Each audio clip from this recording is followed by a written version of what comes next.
इंदिरानगर बोगद्याजवळील इनायत कॅफेजवळ काही महिला आणि पुरुषांमध्ये वाद झाला. वादाचं रूपांतर प्रचंड हाणामारीत झालं. लाकडी दांडे आणि धारदार हत्याराचा वापर करत एकमेकांवर प्राणघातक हल्ला करण्यात आला. या घटनेचा व्हिडिओ समाज माध्यमांवर व्हायरल झाल्यानंतर खळबळ उडाली. या हल्ल्यात दीपक कपिले नावाच्या इसमावर गळ्यावर धारदार हत्यारानं वार करण्यात आला आणि डाव्या कानाला चावा घेत गंभीर जखमी करण्यात आलं. रोहित गोरडे याच्यावर डोक्यावर आणि डाव्या डोळ्यावर वार करण्यात आला. नंतर दीपक कपिले आणि दत्ता आंधळे यांनी मिळून त्याला लाथाबुक्क्यांनी आणि लाकडी दांडक्यानं मारहाण करत जीवेठार मारण्याचा प्रयत्न केला. या घटनेवरून मुंबई नाका पोलीस ठाण्यात 2 स्वतंत्र गुन्हे दाखल करण्यात आले होते. या गंभीर घटनेची दखल घेत पोलीस आयुक्त संदीप कर्णिक यांनी आरोपींचा तात्काळ शोध घेण्याचे आदेश दिले.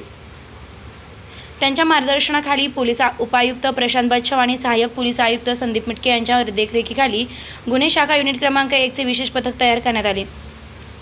तपासादरम्यान मिळालेल्या गोपनीय माहितीच्या आधारे आरोपी दीपक उर्फ रोहित गोरडे, एक महिला आरोपी आणि दुसरी महिला आरोपी यांना वेगवेगळ्या ठिकाणाहून अटक करण्यात आली. तसेच दुसऱ्या गुन्ह्यातील आरोपी दत्ता उर्फ दिगंबर आंधळे यास देखील जुना गंगापूर नाका परिसरातून ताब्यात घेण्यात आलं. चौकशीत सर्व आरोपींनी गुन्ह्याची कबुली दिली असून त्यांना पुढील तपासासाठी मुंबई नाका पोलीस ठाण्याच्या ताब्यात देण्यात आले. ही धडक कारवाई गुन्हे शाखा युनिट क्रमांक 1 च्या वरिष्ठ पोलीस निरीक्षक मधुकर कड यांच्या नेतृत्वाखाली करण्यात आली. त्यांना सहाय्य केलं सहाय्यक पोलीस निरीक्षक हिरेमन भोये, पोलीस उपनिरीक्षक रवींद्र बागुल, पोलीस हवालदार प्रशांत मरकड, पोलीस अंमलदार संदीप भाण, विशाल देवरे आणि त्यांच्या पथकानं. गुन्हेगारी रोखण्यासाठी पोलीस प्रशासन सातत्यानं प्रयत्नशील आहे आणि ही कारवाई त्यांचं ठोस उदाहरण आहे.